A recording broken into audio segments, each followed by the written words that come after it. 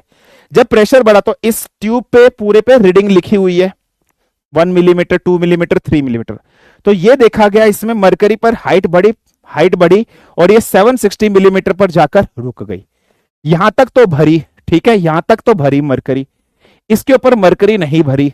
इसका मतलब यहां पर क्या क्रिएट हो गया, वैक्यूम क्रिएट हो गया। इसका मतलब यहां पर क्या क्रिएट हो गया बेटा, वैक्यूम क्रिएट हो गया। इस तरीके से आपको याद रखनी है। जब वैक्यूम क्रिएट हो गया, मतलब वैक्यूम का मतलब क्या होता है बेटा, नो एयर। वैक्यूम का मतलब क्या होता है, नो एयर, नो एटमॉस्फेयर। जब कोई हवा ही नहीं है, जब कुछ है ही नहीं, निर्वात है, तो इसका मतलब इतने में अगर मैं प्रेशर पी ए मानता हूं, तो भाई जब हवा ही नहीं है, तो हवा जब इसमें मौजूद नहीं, तो बिना इतने पोर्शन में प्रेशर कितना होगा, जीरो हो जाएगा। इतने पोर्शन में प्रेशर की वैल्यू कितनी हो जाएगी, जीरो हो जाएगा। अब इतने पोर्शन का प्रेशर मुझे निकालना है, तो इतने पोर्शन के प्रेशर को पीबी मान लो। तो भैया इधर का जो प्रेशर होगा उसका वैल्यू क्या होगा, तो पीबी की वैल्यू हो जाएगी रो जी एच। यहां हम डेंसिटी किसकी लेंगे, तो यहां हम डेंसिटी लेंगे मर्क्यूरी की डेंसिटी लेंगे बेटा।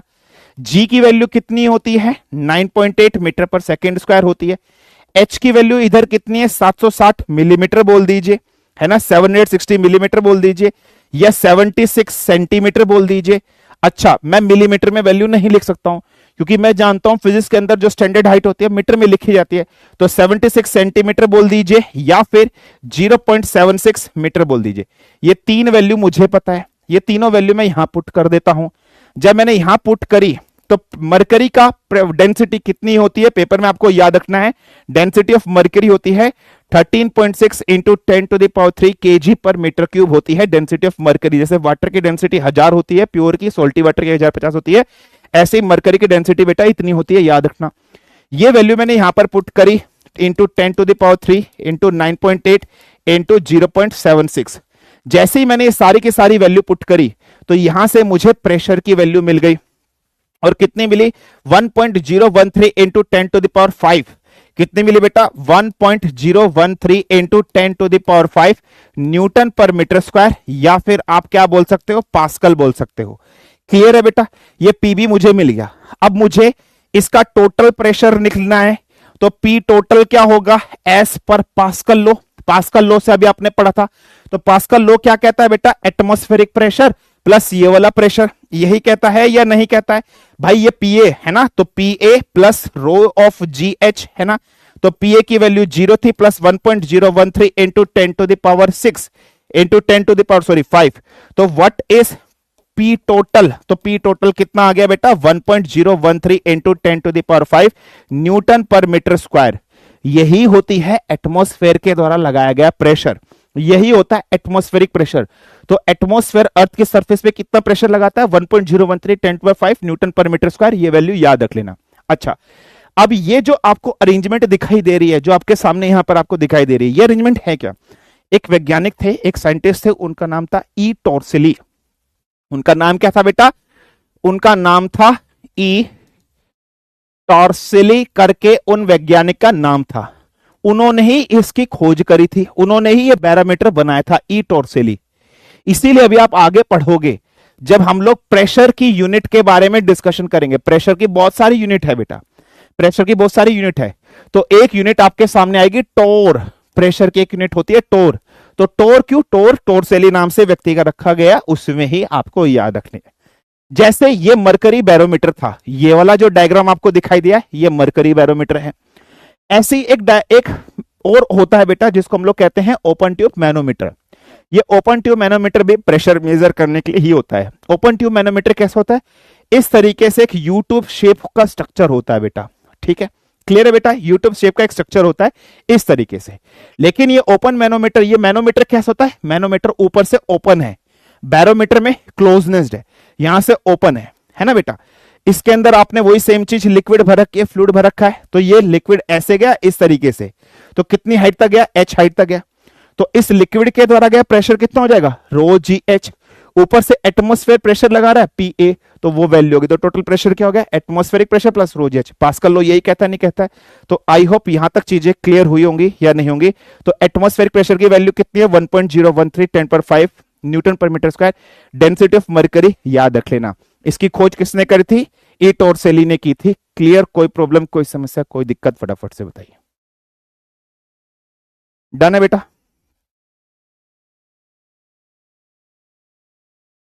सर अगर एटमॉस्फेरिक प्रेशर चेंज हो जाए तो क्या रीडिंग चेंज हो जाती है, बिल्कुल चेंज होती है, बिल्कुल चेंज होती है। बिल्कुल चेंज होती है बेटा। ठीक है, डन, क्लियर बेटा, अंडरस्टूड। वाई एच जी पढ़ ले, मुझे भी नहीं पता। ठीक है, चलिए आगे बढ़ते हैं। अब आपके दिमाग में एक क्वेश्चन आ रहा होगा, क्या सर ये जो एटमॉस्फेरिक प्रेशर है जिसकी वैल्यू 1.013 10 पर 5 न्यूटन पर मीटर स्क्वायर है या फिर पास्कल आई है, ये पूरे एटमॉस्फेयर में सर इतनी ही वैल्यू रहती है? क्या सर ये हाइट के साथ चेंज नहीं होती होगी? फॉर एग्जाम्पल, सर मैं सूरज के पास चला गया, चंद्रमा के पास चला गया, चांद के पास चला गया, इतना ऊंचा चला गया, इतना ऊंचा चला गया, इतना ऊंचा चला गया जहां पर कानून के हाथ भी ना पहुंचे, इतना ऊंचा चला गया, तब भी प्रेशर की वैल्यू उतनी रहेगी? नहीं बेटा, ये जो प्रेशर की वैल्यू 1.013 10 पर 5 न्यूटन पर मीटर स्क्वायर लिखी है, ये एक सर्टेन हाइट तक एग्जिस्ट करती है। तो वो सर्टेन हाइट क्या है, क्या मैं निकाल सकता हूं? हाँ, तुम निकाल सकते हो। Yes, you can find out.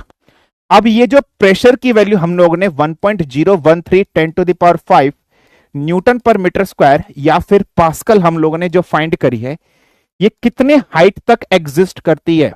Till how much height it use to exist, कितनी हाइट तक ये एग्जिस्ट करेगी, हमें ये निकालना है ना बेटा। So what we have to find out, we have to find out, हमें ये चीज यहां पर कैलकुलेट करनी है। अच्छा, अभी हम लोगों ने प्रेशर का फॉर्मूला लिखा था, क्या लिखा था बेटा? रो जी एच। तुम्हें प्रेशर की वैल्यू कितनी मालूम है? ये एटमॉस्फेयर के द्वारा लगाया गया प्रेशर है, तो पी एटमॉस्फेयर कितना गिवन है? तो मैं ऐसे लिखता हूं, P atmosphere is equal to rho ji H. अच्छा, अब मैं यहां पर जो डेंसिटी लूंगा, अगर मैं एटमॉस्फेरिक प्रेशर निकाल रहा हूं तो एटमॉस्फेरिक प्रेशर का मतलब क्या होता है? हवा के द्वारा अर्थ के सरफेस पे लगाया गया प्रेशर। तो क्या मुझे यहां पर डेंसिटी ऑफ एयर लेनी चाहिए या नहीं लेनी चाहिए? हाँ सर, डेंसिटी ऑफ एयर लेनी चाहिए। इसकी वैल्यू कितनी है? 1.013 10 to the power 5। Density of air मुझे यहां लिखनी पड़ेगी। अब डेंसिटी ऑफ एयर कितनी होती है बेटा, कोई बता सकता है मुझे? नहीं मालूम, पढ़े नहीं है कभी भी। हाँ, 1.3 kg पर मीटर क्यूब लिख लेना। डेंसिटी ऑफ एयर होती है 1.3 kg पर मीटर क्यूब। ये सब वैल्यूज आपको याद होनी चाहिए, पेपर में अगर गिवन ना हो तो चुपचाप लिख देना। जी की वैल्यू 9.8, एच की वैल्यू तुम्हें फाइंड करनी है। जब तुम इस इक्वेशन को सॉल्व करोगे तो यहां से आपका आंसर आएगा 7951 metre, approximately equal to 8 kilometre.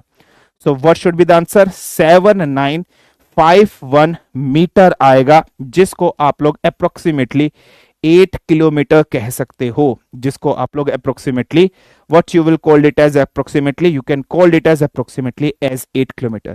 तो ये जो प्रेशर है ना, सिर्फ इतनी हाइट तक ही एग्जिस्ट करता है।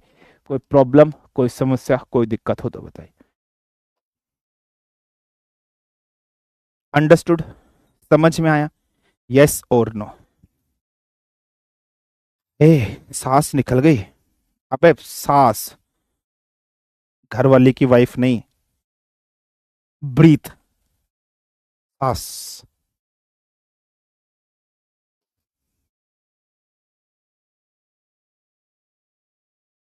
सर इस पे न्यूमेरिकल भी आएंगे क्या? आएंगे, आगे कराएंगे।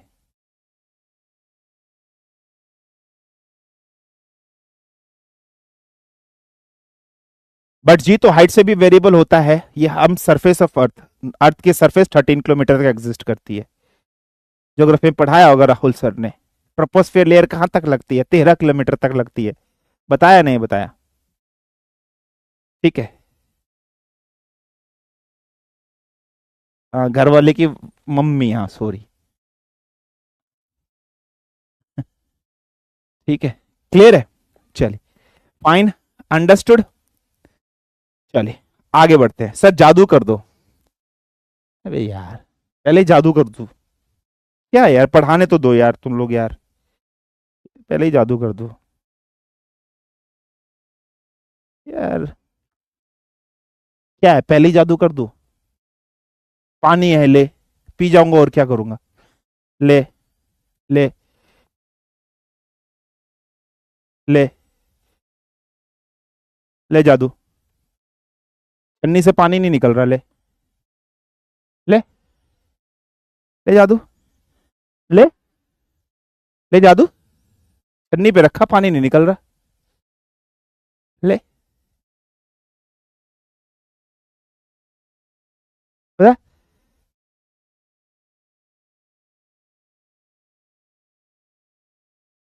ले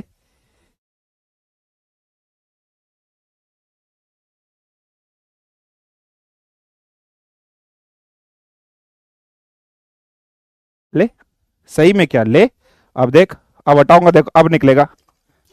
देखो अब निकला, अब निकला ना, देखो चन्नी है, छन्नी है, तुम्हारे सामने पानी है, लो लो ये रही छन्नी, छल्ली है, लो देखो ये रहा पानी, ये रहा, लो छन्नी रखी, लो ऐसे किया, ऐसे किया, ल, ये देख, देख पानी है या नहीं है? छन्नी के नीचे कुछ नहीं लगा है भाई, कुछ नहीं लगा है, ये ले।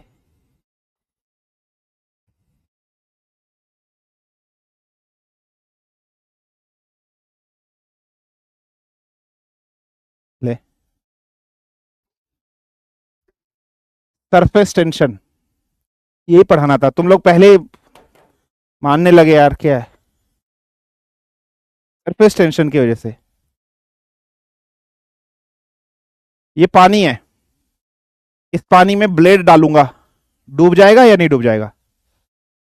अरे तो डूब गया, ये तो डूब गया। अब इसको निकालू बाहर, आवे! चिपक गया बे।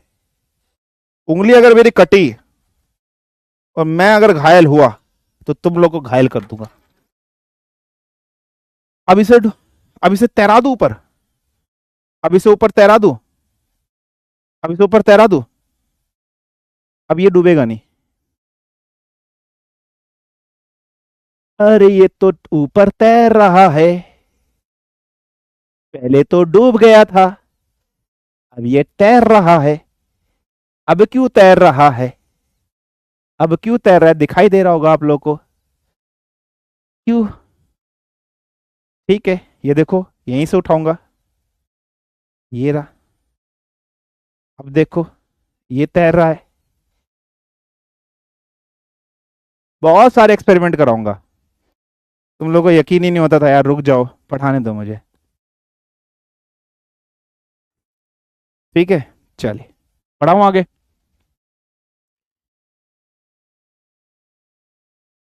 सब सरफेस टेंशन का काम है, चलो पढ़ाने दो अब। चलिए आगे बढ़ते हैं। नाउ आगे डिस्कशन करते हैं। अब हम लोग डिस्कशन करने वाले हैं बायोन्सी। ठीक है, तो हेडिंग डाल लीजिए BOUYANCY, या फिर जिसको हम लोग बोलते हैं बायोंट फोर्स, बायोन्सी बोल दीजिए, या फिर जिसको हम लोग बोलते हैं बायोंट फोर्स। क्या होता है बायोन्सी या बायोंट फोर्स, समझते हैं बेटा, सब जानते हो। तो मम्मी बोलती है जाबे गधे जल्दी नहा ले, तुम वॉश बाथरूम में जाते हो, पानी खोलते हो, टब भर लेते हो नहाने के लिए, मग्गा तुम्हारे पास होता है, मग्गे को पकड़ के ऐसे डालते रहते हो, 2 घंटे 3 घंटे तक खेलते रहते हो। तुमने ही जैसे ही मग्गे को पकड़कर पानी के अंदर ऐसे डाला, जैसे ही मग्गे को पकड़कर पानी में तुमने ऐसे डाला, तो तुमने देखा ये मग्गा जैसे जैसे आप नीचे डाल रहे हो, अचानक से ये मग्गा आप हाथ छोड़ देते हो ऊपर भाग जाता है, ये मग ऊपर की तरफ भाग जाता है। इसका मतलब पानी ने इसके ऊपर एक फोर्स लगाई, और यही जो अपवर्ड डायरेक्शन में जो फोर्स लगती है, यही पानी के अंदर किसी ऑब्जेक्ट को डालने के बाद पानी जब उस ऑब्जेक्ट पर अपवर्ड डायरेक्शन में फोर्स लगाता है, इसे अपवर्ड डायरेक्शन वाली फोर्स को बायोंट फोर्स या फिर आप थ्रस्ट भी कह देते हैं या बायोंसी भी कह देते हैं। उत्प्लवनता हिंदी में इसको कहते हैं, या फिर आप इसको क्या कह देते हो, आप थ्रस्ट भी कह सकते हो, और हिंदी में उत्प्लवनता, हिंदी में क्या कहते हैं इसको, उत्प्लवनता अपन कहते हैं। तो ऊपर के डायरेक्शन में लगने वाली जो फोर्स होती है इसी को कहते हैं, अपवर्ड डायरेक्शन में जो लगने वाली फोर्स होती है इसी को हम लोग बायोंट फोर्स या फिर उत्प्लवनता कहते हैं। So what is buoyancy? Upward force acting on a body immersed in a fluid is called as upward thrust और बायोंट फोर्स और सिंपली बायोंसी। आपने वेट ऑफ ऑब्जेक्ट नीचे लगा, weight of an object action लगा रहा है, ये action reaction, Newton का थर्ड लॉ भी वेरीफाई होता है, एक्शन लगाया तो पानी ने इस पर लगाया रिएक्शन, इस फोर्स को हम लोग क्या कहते हैं, बायोंट फोर्स हम लोग कहते हैं। So what we will call it as buoyant force, हम लोग इसको सिंपली कह देते हैं। क्लियर है, बिल्कुल ये याद रख लेना। ठीक है, इस फोर्स को हम लोग क्या कहते हैं, बायोंट फोर्स हम लोग सिंपली कह देते हैं। ठीक है, क्लियर है, ये तो सिंपल सी चीज है। अब इसके बाद आता है आर्किमिडीज का प्रिंसिपल। अब इसके बाद क्या आता है बेटा, आर्किमिडीज का प्रिंसिपल आता है। ठीक है, now we will discuss Archimedes का प्रिंसिपल। कि आर्किमिडीज का प्रिंसिपल क्या कहता है। तो आर्किमिडीज प्रिंसिपल कहता है when a body is immersed wholly or partially in a liquid, जब भी आपके पास कोई बॉडी है उसको पानी के अंदर आप डालोगे, या तो पूर्ण रूप से डाल दो या पार्शियली आधे रूप से आप डालो, at rest it loses some of its weights. जैसे किसी ऑब्जेक्ट को पानी के अंदर डालाता है तो उस ऑब्जेक्ट का वजन कम हो जाता है। या आप महसूस करना बेटा, आप कभी स्विमिंग पूल में नहा रहे हो, कहीं पर भी आप नहा रहे हो, आपको पता है आप 1 क्विंटल के हो, 100 किलो के हो, इसमें कोई शर्म वाली बात नहीं है बेटा। अपना वजन बताने में 100 किलो 150 किलो कभी भी कोई शर्म नहीं होती है। तो वजन खुल के बताया करो कि सर हमारा वजन 1 क्विंटल का है, 2 क्विंटल का हमारा वजन है, 1.5 क्विंटल का हमारा वजन है। जैसे आप पानी के अंदर जाते हो तो आपको महसूस होता है, आप हल्का सा फील करते हो, आपका वजन कम हो जाएगा। कितना वजन कम होता है, तो loss in weight of the body in the liquid is equal to the weight of the liquid displaced by the immersed part of a body. क्या लिख दिया, समझ में नहीं आ रहा, पता नहीं क्या क्या बकैती कर रहा है मास्टर, मैं समझाता हूं। फॉर एग्जाम्पल आप इस तरीके से कंटेनर ले लीजिए। ठीक है, इस कंटेनर में आपको पता है पानी भरा हुआ है, इस लेवल तक पानी भरा हुआ है। सपोज कर लो 5 मीटर की हाइट तक पानी भरा हुआ है। ठीक है, यहां तुम हो, ठीक है, यहां तुम हो गोलू मोलू से, तुम्हारा वजन 2 क्विंटल का है। 2 क्विंटल मतलब 200 किलो का तुम्हारा वजन है। तुम्हें बहुत अच्छे से पता है, बर्गर ठूस ठूस के खाना खा खा के तुम ऐसे हो चुके हो। हाँ सर हमें पता है। अब तुम इस पानी के अंदर कूद गए। जैसे ही तुम इस पानी के अंदर कूदे तो तुम्हें पता है 2 क्विंटल वजन की वजह से वाटर लेवल इंक्रीज हो जाएगा।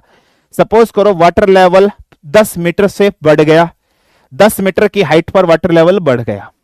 अब तुम यहां पड़े हो पानी के अंदर, रेस्ट पोजीशन पर पड़े हो, और तुमने अब क्या किया, तुमने लगा कि हमारा वजन चेक कर लिया जाए। तुम अपने साथ एक मशीन लेकर गए थे और तुमने अपना मशीन से यहां वजन चेक कर लिया। तो जैसे तुम अंदर गए तुम्हें पता चला तुम यहां पर 1 क्विंटल के निकले। कितने के निकले, 1 क्विंटल के निकले, 100 केजी के। तुम्हारा वजन कितना घट गया, तो 200 से 100 में से माइनस किया, कितना घट गया, 100 केजी तुम्हारा वजन घट गया। अब ये जो तुम्हारा 100 केजी वजन घटा ये कहां गया, ये 100 केजी वजन ये जो हाइट बढ़ी है इसमें ट्रांसफर्ड हो गया, इसमें कन्वर्ट हो गया।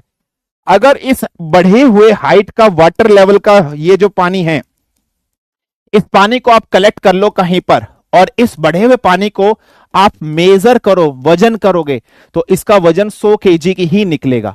कहने का मतलब loss in weight will be equal to increase in level of water, weight of the increase in level of water.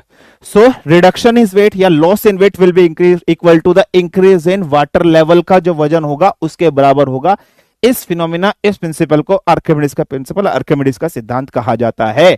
इस फिनोमिना, इस प्रिंसिपल को आर्किमिडीज का प्रिंसिपल, आर्किमिडीज का सिद्धांत कहा जाता है। अब सर प्रूफ करके दिखाओ, ऐसे कैसे हम मान ले आपकी बात, तो वही चीज देखो यहां पर लिखी है, कोई टेंशन वाली बात नहीं है, मैं प्रूफ भी करके दिखाता हूं। फॉर एग्जाम्पल ये एक अरेंजमेंट है, ये एक डायग्राम मेरे सामने है बेटा। एक बड़ा सा कंटेनर तुम सबको दिखाई दे रहा है, हाँ सर दिखाई दे रहा है। इस बड़े से कंटेनर के अंदर ये एक ऑब्जेक्ट मैंने डाल दिया, ठीक है बेटा, हाँ जी सर डाल दिया। इसके ऊपर वाले सरफेस पे फोर्स लग रही है F1, ऊपर वाले सरफेस का एरिया है A, ऊपर वाली जो सरफेस है ये वाटर लेवल से कितनी हाइट पर है, H1 हाइट से। नीचे वाला जो सरफेस है इस पर अपवर्ड फोर्स लगा होगा, अपवर्ड फोर्स लगा होगा F2, ठीक है। नीचे वाले का एरिया क्या है बेटा, A है। यहां डेंसिटी ऑफ फ्लूइड को रो मान लिया है।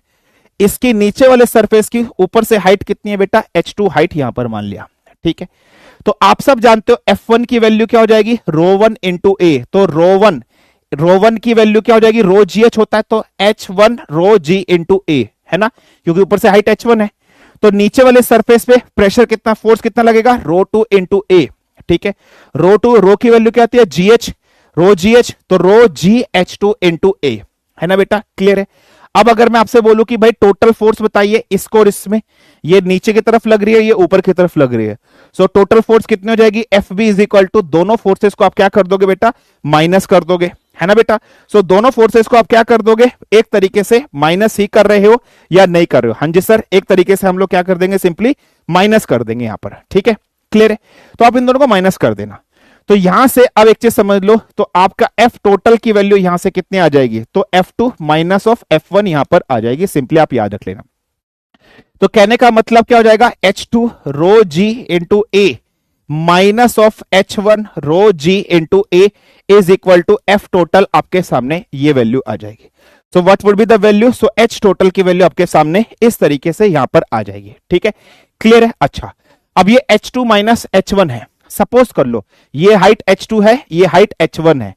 अब मान लो भाई जब आपने इतनी हाइट में से इतनी हाइट घटाई तो सिलेंडर की जो हाइट है उस सिलेंडर की हाइट को आप H मान लो, इस सिलेंडर की जो ओरिजिनल हाइट है वो H। तो कहने का मतलब जब आप H2 माइनस H1 करोगे इसकी वैल्यू को आप H मान लो। ठीक है, तो यहां से F टोटल की वैल्यू क्या आ जाएगी बेटा, तो रो जी ए कॉमन हो गया H2 माइनस ऑफ H1, तो F टोटल की वैल्यू क्या आ जाएगी, रो जी ए इंटू एच हो जाएगी या नहीं हो जाएगी। सो रो जी ए इंटू एच हो जाएगी या नहीं हो जाएगी, हाँ जी सर रो जी ए इंटू एच हो जाएगी। अब ये क्या एरिया है, ये हाइट है। आप सब जानते हो volume is equal to area dot height होती है। तो F टोटल की वैल्यू यहां से क्या हो जाएगी बेटा, रो जी वी, हाँ या ना, हाँ जी सर। साथ ही साथ आप जानते हो density is equal to mass upon volume होता है। तो मास की वैल्यू क्या हो जाएगी, डेंसिटी इंटू वॉल्यूम। तो जहां रो वी लिखा है वहां m लिख सकते हैं। तो F टोटल की वैल्यू क्या आ जाएगी, मास, ठीक है, इंटू जी, m डॉट जी। अब आप सब जानते हो m डॉट जी क्या होता है, W होता है या नहीं होता है, W होता है या फोर्स होती है। ये कौन सी फोर्स है, ये अपथ्रस्ट फोर्स है। So what which type of force is being this बेटा, तो ये जो फोर्स आपके पास यहां पर आ रही है ये क्या है, weight of the liquid displace. So mg क्या हो जाएगा, mg will be equal to the weight of liquid displaced. ये वो मास है जो पानी का लेवल बढ़ा है ऑब्जेक्ट के डलने से, और ft क्या है, total force. ft is what, total force. तो ft इधर क्या है, अपथ्रस्ट। ft इधर क्या है, अपथ्रस्ट। तो मुझे बता दो अपथ्रस्ट फोर्स या जिसको आप बायंट फोर्स कहते हो वो किसके बराबर आ गया, wait of liquid displaced, wait of the liquid displaced. तो मैंने आपसे कहा था ना बेटा कि जब भी आप किसी ऑब्जेक्ट को पानी के अंदर डालते हो, आर्किमिडीज का प्रिंसिपल कहा था, उसका वजन कम हो जाता है। उसका वजन कितना कम होता है, जितना लिक्विड या जितना वाटर उसने डिस्प्लेस किया उसके वेट के बराबर। अब ये हुआ किसके वजह से, ये थ्रस्ट फोर्स की वजह से। यही है आपका प्रूफ, किसका प्रूफ, आर्किमिडीज प्रिंसिपल का प्रूफ है। कोई प्रॉब्लम, कोई समस्या, कोई दिक्कत बताइए बेटा। जो स्टेटमेंट पहले लिखी थी वो प्रूफ करा दी या नहीं करा दी, यस और नो।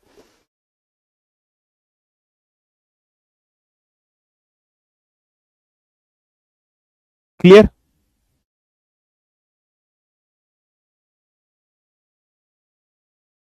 कोई प्रॉब्लम, कोई समस्या, कोई दिक्कत बताइए।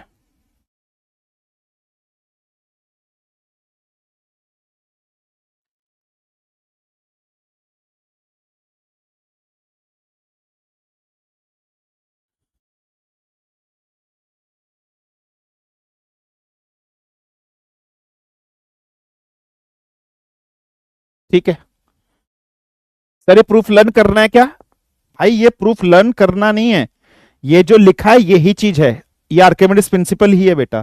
तो अब थ्रस्ट फोर्स की वजह से wait of the liquid displace होता है। ठीक है बेटा, क्लियर है, फाइन है। अच्छा, अब एक क्वेश्चन आपको देता हूं, अब मैं क्वेश्चन आपको दे रहा हूं। फॉर एग्जाम्पल इस तरीके से मेरे पास एक कंटेनर है, समझना, इस क्वेश्चन को बहुत अच्छे से करना बेटा प्लीज, नो बकैती, ट्राई टू हैव दिस।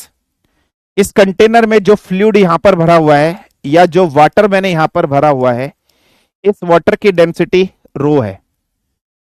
ठीक है, इस वाटर की डेंसिटी रो है। अब इसके अंदर मैंने एक ऑब्जेक्ट डाल दिया इस तरीके से।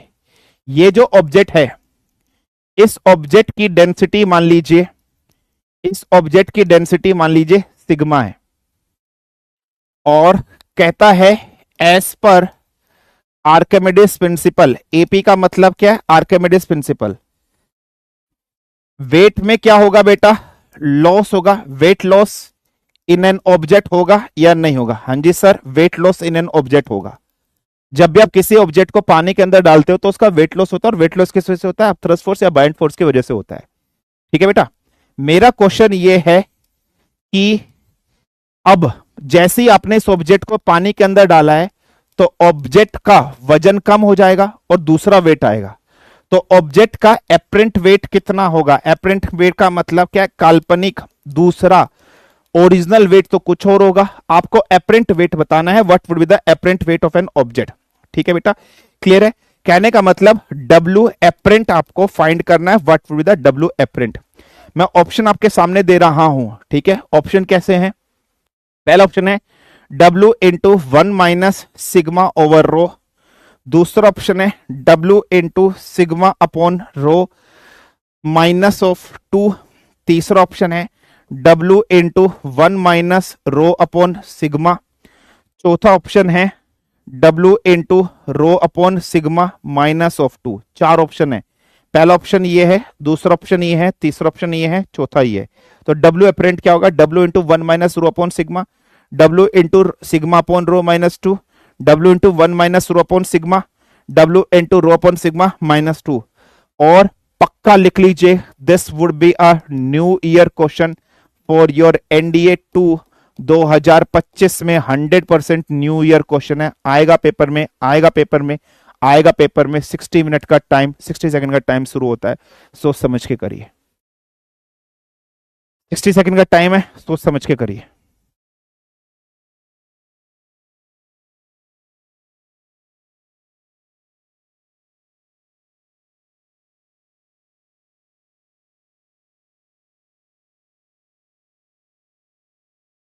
करिए सोच समझ के करिए, करिए सोच समझ के करिए।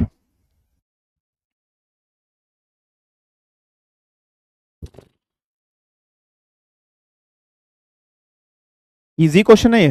हाँ भाई, इतना इजी क्वेश्चन है क्या? ये आंसर आ रहा है, इतना इजी क्वेश्चन है। ये फाउंडेशन वाले जो बैच के बच्चे हैं, इन्होंने तो आंसर रट रखे होंगे, आंसर लगा दिया है। फाउंडेशन वाले बैच के बच्चों ने लगा लिया होगा, रटा हुआ है इनको।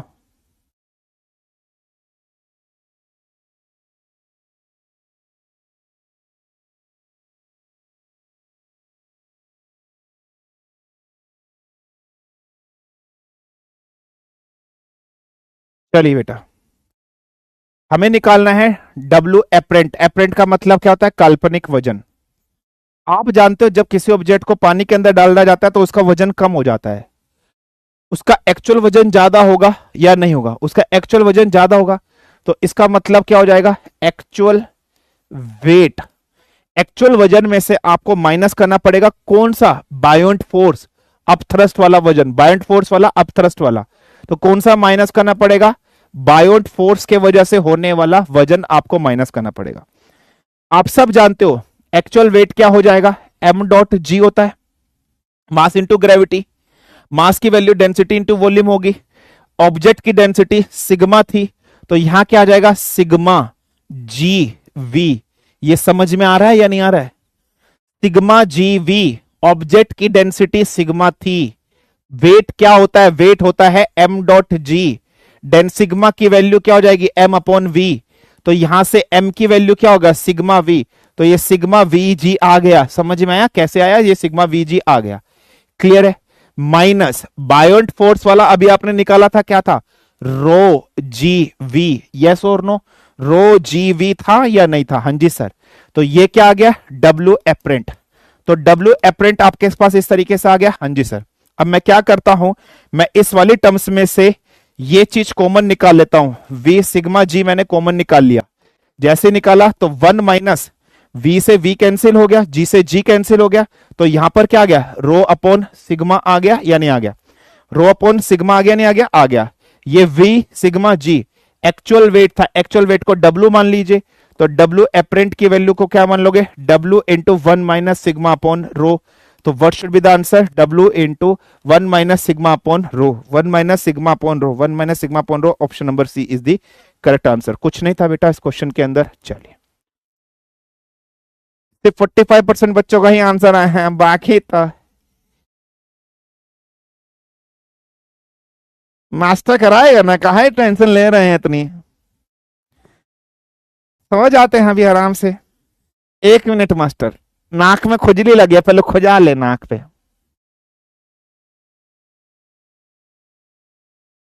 मम्मी, ए मम्मी, चाय दे देना, जरा पानी दे देना। बहुत देर से पढ़ रहे हैं, 20 मिनट हो गया पढ़ते पढ़ते। ऐसे लग रहा है जैसे 2 घंटे से पढ़ रहे हैं। अच्छा 60 सेकंड हो गया, पोल हो गया। हाँ अभी वो नौकर आएगा, मास्टर आएगा, वो क्वेश्चन सॉल्व कराएगा। गधे गएंगे।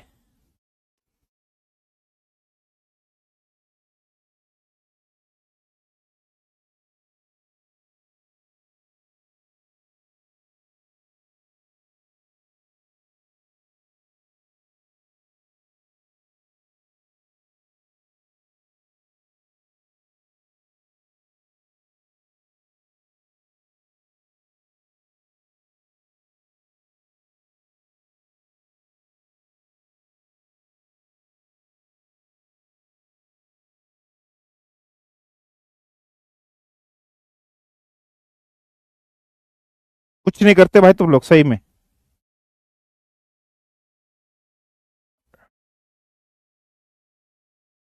चलो डाउट लास्ट में लेंगे सबके एक साथ। चलिए, आर्किमिडीज प्रिंसिपल समझ में आया? तो आर्किमिडीज प्रिंसिपल की स्टेटमेंट, ठीक है, यही होती है, ये था ना, यहीं से सॉल्व किया था हमने। चलिए अब आते हैं लॉज ऑफ फ्लोटेशन पर। तो नाउ ठीक है, लॉज ऑफ फ्लोटेशन पर आते हैं। अब हमारे पास 3 केस है बेटा, just try to assume that. पहला केस, लॉज ऑफ फ्लोटेशन से इस बार एनडीए में पेपर में क्वेश्चन आया था, लल्लू सा क्वेश्चन था, कुछ भी नहीं था उस क्वेश्चन के अंदर, लल्लू सा क्वेश्चन एनडीए के पेपर में आया था। लॉज ऑफ फ्लोटेशन आप सब बचपन से पढ़ते हुए आए हैं, फिर भी हमने कसम खाई है सर हम गलत करेंगे। 1 मिनट सर, सिर में खुजली हो रही है सर, आपको नहीं पता खाज में और राज में जो मजा है ना वो कहीं नहीं है।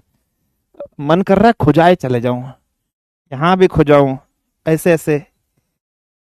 सर वो तो मेरी नाक के अंदर हो रही है, आप कैमरे के सामने हो, वरना मैं नाक के अंदर उंगली डाल के भी खुजा देता। आप पढ़ाओ सर, अब ठीक है, अब खुजली चली गई है। अब मम्मी ये बर्तन ले जाओ जरा, चाय वाय जो बनाए थे।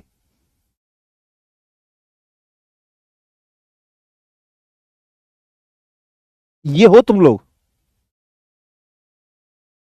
ये हो तुम लोग, कंसंट्रेशन नाम की चीज नहीं है। 100% आंसर आना चाहिए था उस क्वेश्चन में।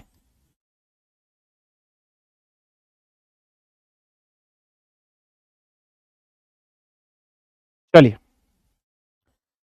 अब एक चीज समझना बेटा, मैं एक चीज आपको बताना चाहता हूं इस क्वेश्चन को कराने से पहले।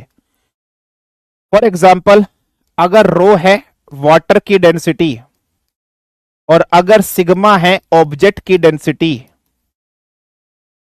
ठीक है, अगर सिग्मा है ऑब्जेक्ट की डेंसिटी और रो है वाटर की डेंसिटी, अगर ऑब्जेक्ट की डेंसिटी पानी की डेंसिटी से ज्यादा हो जाएगी तो हमेशा ऑब्जेक्ट डूब जाता है, सिंक कर जाता है। और अगर ऑब्जेक्ट की डेंसिटी पानी की डेंसिटी से कम हुई तो डूबेगा नहीं, फ्लोट करेगा, तैरेगा। ये हम सब जानते हैं, है ना बेटा, हम सब जानते हैं। ऐसे ही बेटा, अगर ऑब्जेक्ट का वजन वाटर के वजन से ज्यादा हो जाए तो ऑब्जेक्ट क्या कर जाएगा, सिंक कर जाएगा। ठीक है बेटा, ठीक है बेटा, बिल्कुल ध्यान समझना। और ऐसे अगर हम लोग बात करते हैं, अगर ऑब्जेक्ट की डेंसिटी पानी की डेंसिटी से कम हो तो ऑब्जेक्ट डूबेगा नहीं, फ्लोट करेगा, तैरेगा। जैसे हम लोगों ने अभी किसका केस देखा था बेटा, ब्लेड वाला देखा था, इसी के ऊपर बिहाफ है ये। सपोज करो मेरा ऑब्जेक्ट यहां आ गया, फॉर एग्जाम्पल सपोज करो मेरा ऑब्जेक्ट यहां पर पहुंच गया, नीचे की तरफ यहां पहुंच गया, ठीक है बेटा।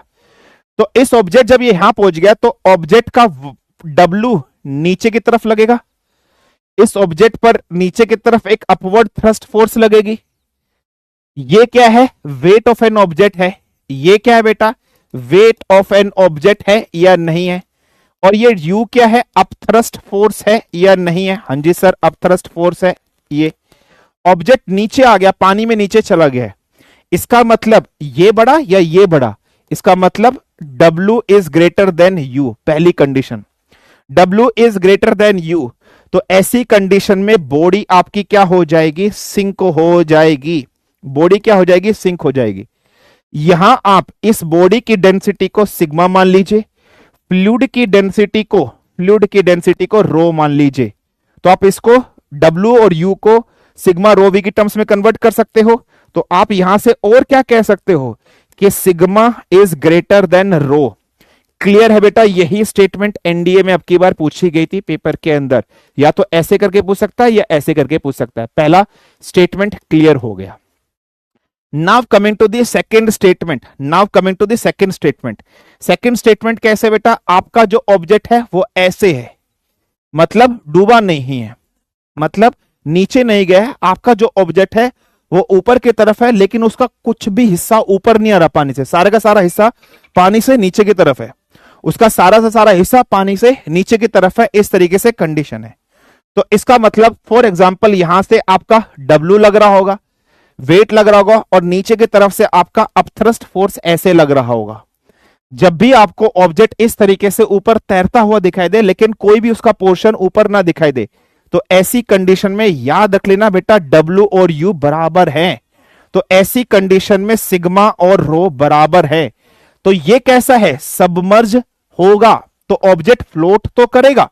तो ऑब्जेक्ट क्या है? Floats fully, the body floats fully emerged. ठीक है बेटा? तो कैसा होगा? The body floats fully emerged. आपका जो बॉडी है वो पूर्ण रूप से पानी के अंदर रहेगा और फ्लोट करेगा। So this would be your second condition. Now coming to the third condition. Third condition कुछ इस तरीके से है मेरे बच्चों। अब की बार ऑब्जेक्ट हल्का सा ऊपर की तरफ है, तो इसका वेट तो ऐसा लगेगा और यू ऐसा लगेगा। इसका मतलब ऑब्जेक्ट ऊपर चला गया है थोड़ा सा। ठीक है बेटा? बिल्कुल ध्यान से बना, ऊपर चला गया है या नहीं चला गया? हाँ जी सर, ऊपर चला गया। इसका मतलब थर्ड वाली कंडीशन में क्या होगा? U और W में कौन बड़ा होगा? U। तो अगर आपका U W से बड़ा हो जाए, या आप क्या कहो कि पानी की डेंसिटी ऑब्जेक्ट की डेंसिटी से बड़ा हो जाए, तो ऑब्जेक्ट आपका क्या कर रहा है? तो your object is just, body जो करेगी वो कैसी हो जाएगी? Sink, not only. ठीक है? तो आप ये रखना, या फिर फ्लोट करेगी। ठीक है बेटा? तो float on a water.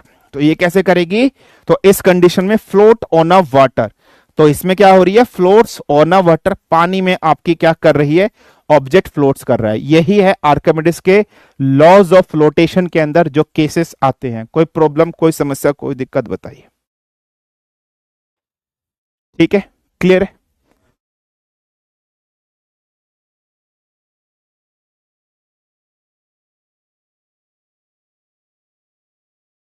Example boat. Yes बेटा, बिल्कुल बोट एग्जाम्पल है। बर्फ भी इसका एग्जाम्पल है। आइस भी इसका एग्जाम्पल है बेटा। आईसीसी का एग्जाम्पल है। ठीक है? आईसीसी का एग्जाम्पल है। ठीक है? कशिश कह रहा समझ नहीं आया बेटा, कोई बात नहीं बेटा कशिश, बाद में रिकॉर्डेड में देख लेना। क्लियर है? समझ में आया? Done. So laws of flotation ये सारे हैं आपके जो आपको पढ़ने थे। तो थर्ड वाला रिपीट कर लो बेटा। अब की बार बर्फ वाला केस है।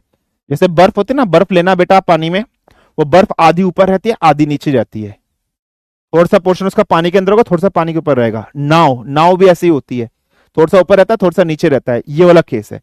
मतलब ऊपर की तरफ आ गया तो नीचे वाली फोर्स ज्यादा होगी, ऊपर वाली ज्यादा होगी? नीचे वाली ज्यादा होगी। तो U is greater then W, तो सिग्मा इज ग्रेटर देन रो होगा, तो बॉडी फ्लोट्स करेगी। ठीक है? क्लियर है? तो इसका रियल टाइम में एग्जांपल क्या है? बर्फ, आइस एग्जांपल है इसका। ठीक है? क्लियर है? सबमरीन, सबमरीन किसका एग्जांपल है? इसका है।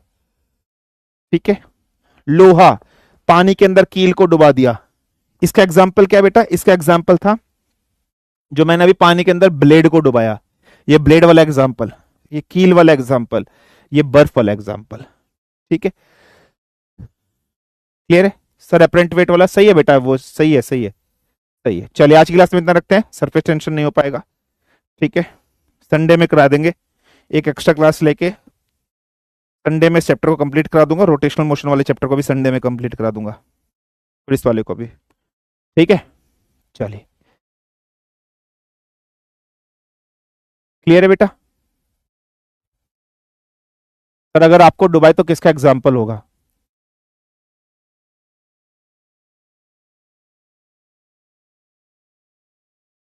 ये एग्जाम्पल होगा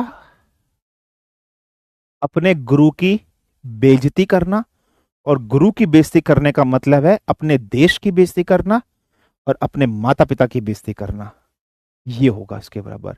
ये बताता है कि तुम्हारे माता पिता ने तुम्हें क्या संस्कार दिए हैं, और तुम किस संगत में पड़े हो, किस संगत में बड़े हो, कि तुम्हें तमीज नहीं है कि तुम्हारे सामने जो गुरु है वो तुम्हारी एज जितनी है उससे दुगनी एज का हो सकता है, ये बताता है। समझे? Don't cross your limit, be always in your limit, because अगर मैंने अपनी लिमिट क्रॉस करी तो शायद बेटा तुम अगली बार से इस क्लास में लाइव भी नहीं आ पाओगे। अगर मैं लीनियंट हूं तो मैं लीनियंट हूं, और अगर मैं वायलेंट हो गया ना तो इस क्लास में चू भी निकलने नहीं दूंगा। और मुझे फर्क नहीं पड़ता कि तुम मेरे बारे में क्या सोचोगे, क्योंकि मैं जानता हूं जो बच्चे मुझे रेस्पेक्ट करते हैं, जो पढ़ने आते हैं, वो पढ़कर सिलेक्शन डालेंगे। मैं मुझे वायलेंट मत करना, मैं बता रहा हूं।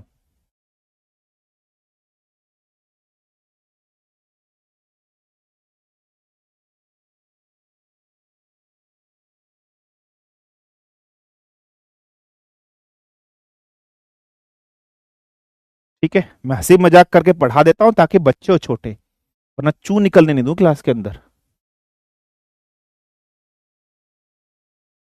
तो what happens when a body remains Midway between a water body? बेटा वो डिपेंड करता है, बॉडी अगर बीच में रहेगी तो भी बेटा फर्स्ट वाला केस ही आएगा। ठीक है, तो भी फर्स्ट वाला ही केस आएगा।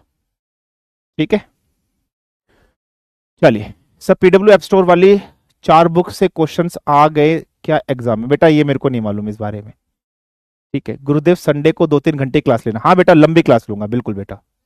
सर फिर वुड कैसे फ्लोट कर जाती है? क्योंकि वुड की डेंसिटी पानी की डेंसिटी से कम है, बस सीधा आंसर यही है, यही है रीजन। जिसकी डेंसिटी कम होगी वो फ्लोट कर जाएगा, जिसकी डेंसिटी ज्यादा होगी वो डूब जाएगा। तो जेवलिन थ्रो स्पोर्ट्स के साथ एनडी की प्रिपरेशन कर सकते हैं? बिल्कुल कर सकते हैं बेटा। तब ब्लेड की डेंसिटी तो सेम है, तो सिंक और फ्लोट कैसे कर रही है? जब ब्लेड जब फ्लोट कर रहा है बेटा, उस पर अलग कंसेप्ट लग रहा है, सरफेस टेंशन। ठीक है, क्लियर है? बिल्कुल रखना। ठीक है, वो ना सरफेस टेंशन की वजह से होता है, वो हम लोग आगे बढ़ेंगे बेटा। ठीक है, वो सरफेस टेंशन की वजह से हो रहा है ब्लेड वाला। तो लीडर बोर्ड दिखा दो sir. When an object stops at Midway, first case आएगा। तो टेक्टोनिक्स क्यों सिंक हो गया कि वो किसका एग्जाम्पल है? टेक्टोनिक्स प्लेट्स, उसकी डेंसिटी ज्यादा थी। टाइटेनिक हो गया, वो टेक्टोनिक नहीं है, टाइटेनिक है। टाइटेनिक में तो चोट लग गई थी बेटा, लेब्राडोर लेब्राडोर स्ट्रीम से टकरा गया था वो। लेब्राडोर स्ट्रीम कहां एग्जिस्ट करती है? टाइटेनिक जहाज क्यों डूबा था? टाइटेनिक जहाज इसलिए डूबा था, ये आपका नॉर्थ अमेरिका कॉन्टिनेंट है, ये अलास्का है, इधर ग्रेट 5 लेक्स है, मिशिगन, ओरियो, एंटारियो। ठीक है, क्लियर है? Lake superior, lake Huron. इसकी ट्रिक क्या होती है? Superman helps everyone, homes. ये कनाडा है, ये अमेरिका है, यूएसए है, ये मैक्सिको है, इधर नीचे आपका साउथ अमेरिका है, इधर आपका एशिया है। ठीक है, यूरोप है, दोनों कॉन्टिनेंट इस तरीके से हैं। यहाँ नीचे आपका इस तरीके से अफ्रीका है, यहाँ ऑस्ट्रेलिया, अंटार्कटिका है, यहाँ लेब्राडोर, यहाँ था आपका अटलांटिक ओशन। और इसके बीचेस में, पानी के बीचेस में रिजेस होती हैं। रिजेस क्या होती है? खड़ी खड़ी चट्टाने। तो लेब्राडोर स्ट्रीम के वजह से इस रिजेस से टकरा गया था, जैसे टकराया था उसकी बॉडी क्रैक हो गई, बॉडी क्रैक होने के कारण पानी भर गया था, पानी भरने के कारण इसका वजन बढ़ गया था, इसकी डेंसिटी बढ़ गई, ये डूब गया था। समझे?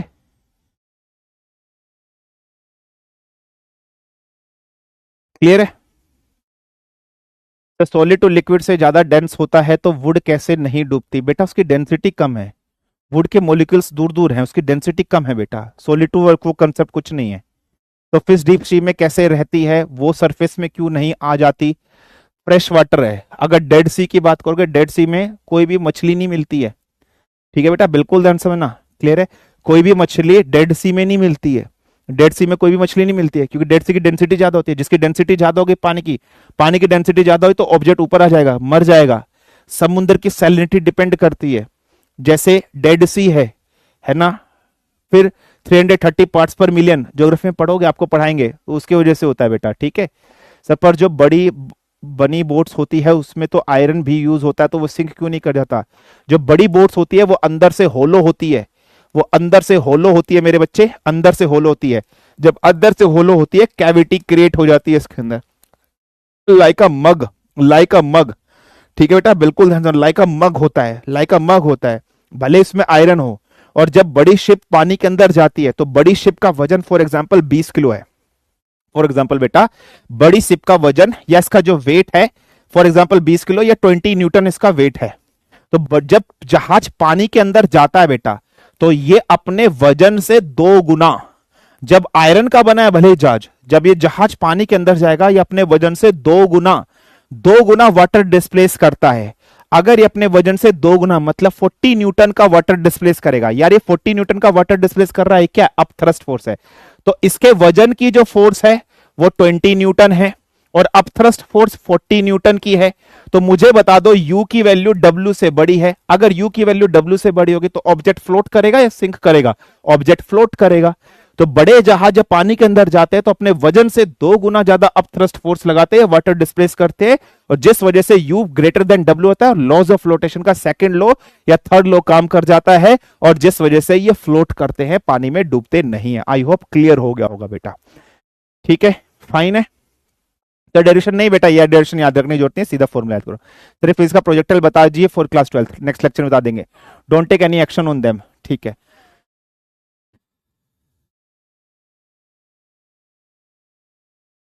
बेटा वो मशीन्स होती है उसमें, ठीक है, उसमें मशीन्स होती है, ठीक है।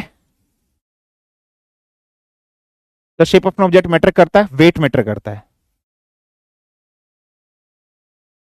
बता दिया मैंने अभी।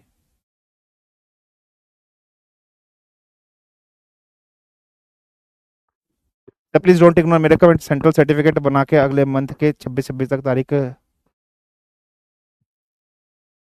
फिल करेंगे। प्लीज कोई सोल्यूशन बता दीजिए। मंथ के 25-26 तारीख को ऐसे आएगी और फॉर्म कर लेना, आराम से हो जाएगा, कोई दिक्कत नहीं है।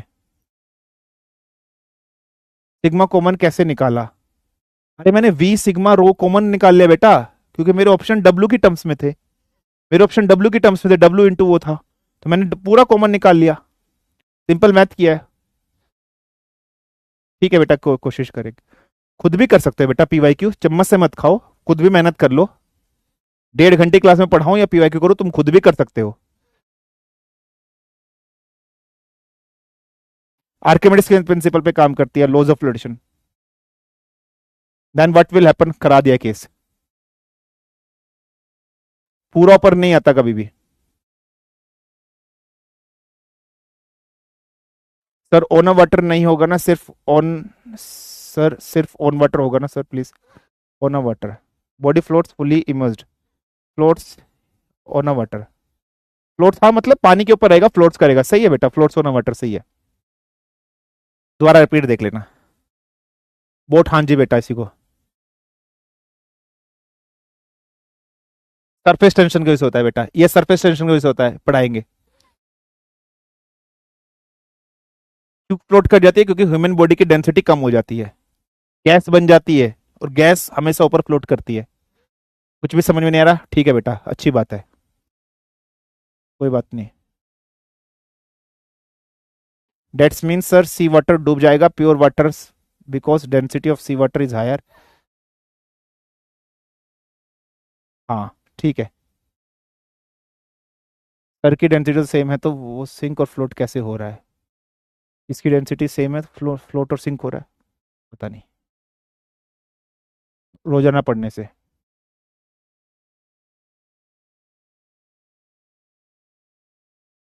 वहां कौन सा प्रिंसिपल लगेगा भाई? स्पंज में अलग लगेगा, डूब गया स्पंज तो फर्स्ट लो लगेगा फ्लोटेशन, नहीं डूबा तो ऊपर आ जाएगा, सीधी सी कॉमन सेंस ही बात है। ठीक है, ऑप्शन ए गएगा, गलत है बेटा।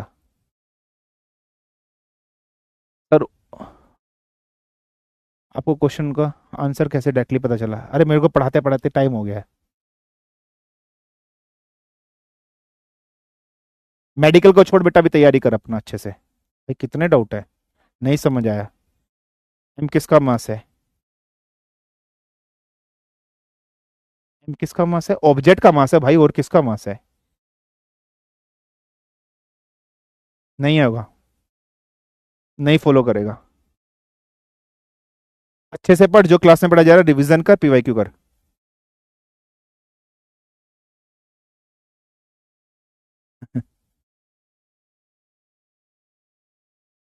ठीक है।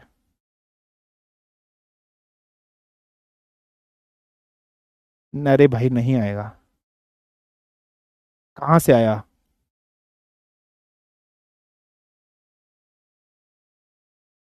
Thank you very much. खुश रहिए, जहाँ रहिए, मस्त रहिए, बस रहिए। धन्यवाद। Thank you. Take care.